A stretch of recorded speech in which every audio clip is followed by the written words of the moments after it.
आज के समय में लोग दया करने वाले को कमज़ोर समझते हैं और उसका गलत फायदा उठाते हैं। इस कारण दया करने वाले को नुकसान सहना पड़ता है। आइए इसे हम एक कहानी के माध्यम से समझते हैं। धौलपुर नाम का एक गांव था। उस गांव में मोहन नाम का एक किसान रहता था। मोहन का दिल बहुत दयालु था और वे हमेशा दूसरों की मदद करने के लिए तत्पर रहते थे। एक दिन मोहन अपने खेत से लौट रहे थे। तभी उन्होंने रास्ते में एक घायल सांप देखा।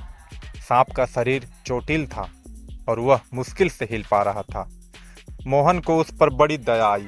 उन्होंने सोचा कि अगर इसे इस अवस्था में छोड़ दिया गया तो यह मर जाएगा।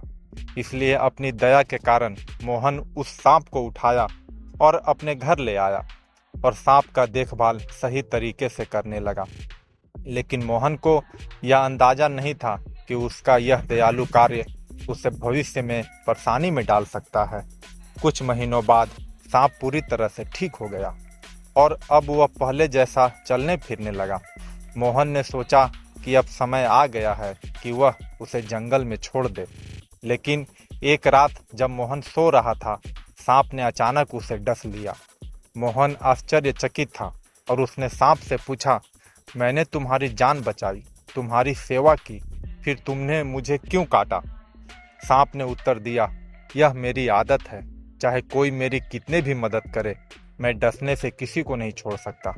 मोहन की दया ने उसे ऐसे जीव की मदद करने पर मजबूर किया जिसका स्वभाव ही विषैला था।